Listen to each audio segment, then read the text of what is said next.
belum pernah tahu. Belum pernah tahu rasanya. Mudah-mudahan cepat tahu rasanya Gus ya. Amin, amin Habib, amin Habib.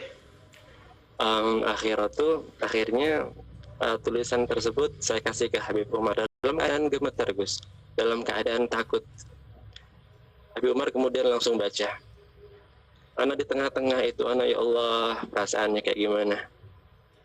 Tiba-tiba Habib Umar diam. Suasana ketika itu hening dan ana lagi air mata ini udah berkaca-kaca mata, dan semua di mobil ini belum ada yang tahu kalau ana mau pulang gitu. Yang tahu cuma Habib Umar aja.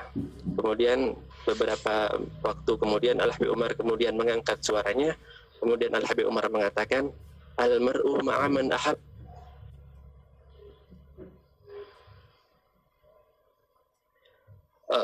Al-mar'u ma'a man ahab, yang artinya al-mar'u, seseorang akan dikumpulkan bersama orang yang ia cintai.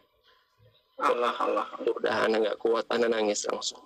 Anak nangis, nggak kuat nangis. Dan si mobil itu heran kenapa anak nangis. Dan mungkin di antara mereka ada yang sadar bahwa 2 hari berikutnya itu Habib Umar ketika mengatakan seperti itu, almarhum aman ahab, apakah beliau menoleh ke antum Habib? Iya, beliau menoleh ke saya dan sambil beliau memberikan kertas yang saya berikan tadi, dikasih lagi ke saya sambil bilang, al-mar'u ma'aman ahab. Seperti itu nadanya, bahkan nadanya pun Anda nggak lupa Gus. Allah. Ana langsung nangis, nggak kuat nangis, dan seisi mobil itu ketika itu hening. Kenapa? Karena mereka kaget kalau Ana mau pulang itu kaget. Bisa diterjemahkan lagi Habib buat teman-teman makna dari kalimat tersebut? Al-mar'u ma'aman ahab. Al-mar'u, seseorang tersebut, ma'aman ahab, bersama orang yang dia cintai. Maksudnya kelak di hari kiamat akan dikumpulkan. Masya Allah. Dan insya Allah semuanya kita Gus, ana, antum semua yang hadir di sini. Amin, amin Habib, amin. Saya yakin amin Habib. Mahabbahnya teman-teman semuanya lebih besar daripada mahabbahnya ana, dan insya Allah kita akan dikumpulkan bersama orang yang kita cintai bersama Al Habib Umar. Amin, amin Habib. Itu yang terakhir kali Gus. Jadinya hari-hari terakhir tentu yang paling berkesan buat saya. Masya Allah Habib. Tentang mungkin Habib yang juga banyak ditanyakan teman-teman, mungkin ada cerita atau kisah tentang akhlak Habib Umar, tentang budi pekerti Habib Umar yang antum lihat sendiri, yang mungkin bisa kita teladani. Habib Umar itu seperti apa? Apakah seperti apa tawaduk beliau, seperti apa indahnya akhlak beliau? Mungkin ada kisah yang mungkin Habib saksikan sendiri, mungkin bisa kita teladani, kita jadikan sebagai panutan. Marhaba. Sebetulnya ini Gus Ismail ini subhanallah tawaduknya luar biasa ya.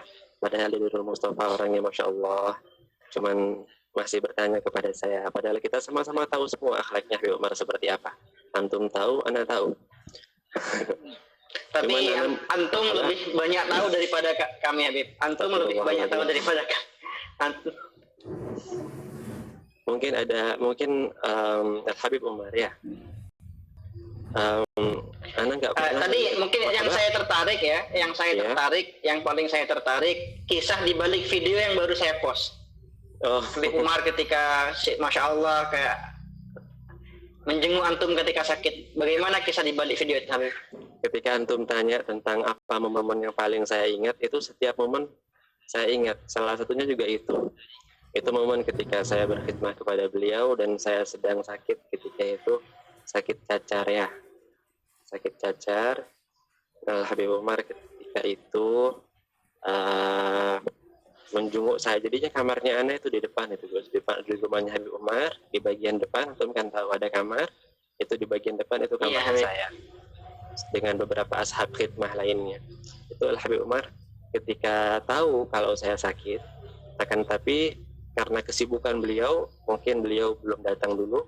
Cuman 2 hari kemudian beliau menyempatkan untuk langsung ke kamar kami.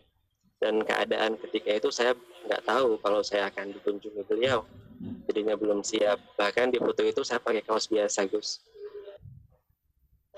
Iya. Halo. Iya Habib, jelas Habib. Halo,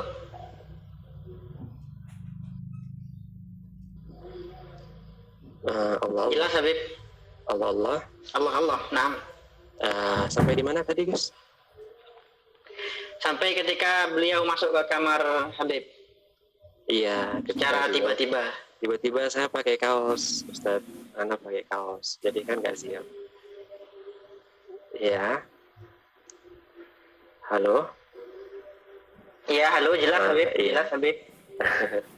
Iya udah, dijenguk, Ana dijenguk. Dan posisi Ana sebagai khadim, dan beliau sebagai seorang Habib Umar. Dan Ana sebagai khadim, ya Allah, itu rasanya menangis. Dan itu langsung, subhanallah, saking senang, Ana lupa sama sakitnya Ana. Padahal ketika itu lagi demam. Cuman saking senangnya sampai-sampai lupa sama sakitnya. Sampai-sampai temannya Ana Langsung sembuh mungkin. langsung sembuh. Temannya Nabila namanya Nabil Al-Hinduan, itu temannya sepupunya Ana yang juga sama-sama khidmah sama Ana. Dia bilang, ya Allah, andaikan Ana juga sakit ya seperti ente, nggak apa-apa, rela sudah, walaupun lebih parah sakitnya nggak masalah, yang penting Habib Umar bakalan jenguk, katanya gitu. Masya Allah Habib. Masya Allah Habib. Oke Habib. Marhaba. Habib Syaugi, Marhaba. ada banyak sekali Habib pertanyaan yang masuk ke kolom pertanyaan saya. Ya. Yang ingin ditanyakan kepada antum, mungkin akan saya bacakan satu persatu Habib. Marhaba. Oke Habib. Ini ada pertanyaan Habib, selama Habib Syaugi berkhidmah ke Habib Umar, apakah Habib Syaugi pernah melihat Habib Umar itu marah? Seperti apa marahnya Habib Umar? Jujur saya nggak pernah sama sekali melihat beliau marah.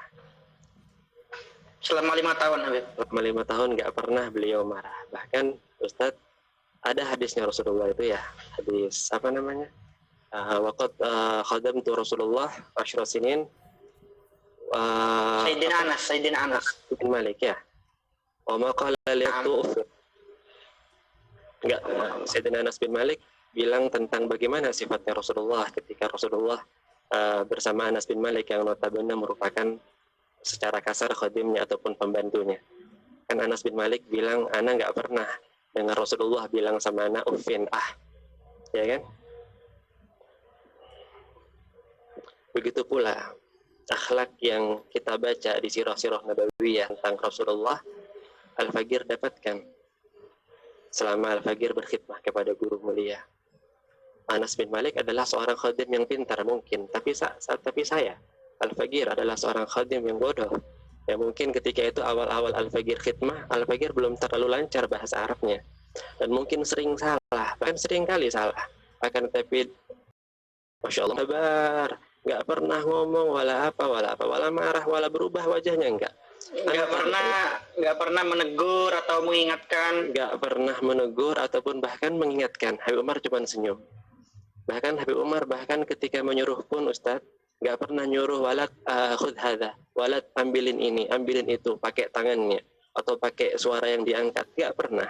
Bahkan bukan dengan lisannya beliau memerintahkan dengan matanya, Jadi kalau ada kipas angin yang kekerasan, jadi beliau noleh ke Ana, kemudian noleh ke kipas angin. Jadi Ana harus mikir, ini kipas angin harus dikecilin atau dibesarin. Habib Umar nggak nyuruh, ta'al itu kecilin kipas angin, nggak pernah. Seumur hidup Ana nggak pernah. Habib Umar noleh, kalau Ana paham bismillah. Berarti nggak pernah nyuruh, merintah nggak pernah gitu Habib Umar. Perintah iya, tapi dengan bahasa yang halus. Tapi kalau bisa nggak ngomong, Habib Umar nggak ngomong. Kalau bisa nggak bicara, Habib Umar nggak bicara. Habib Umar kalau nyuruh kita untuk ambil air, Habib Umar cuma noleh sama gelas, noleh sama kita. Artinya air. Jadinya kita juga harus paham gitu. Jadi khadim-khadimnya Habib Umar harus terlatih.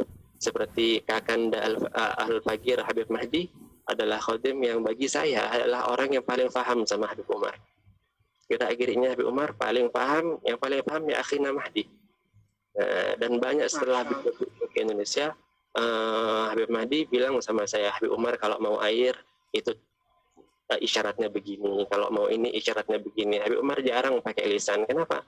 Kalau pakai lisan takut nyakitin, takut ada, nggak kira nyakitin.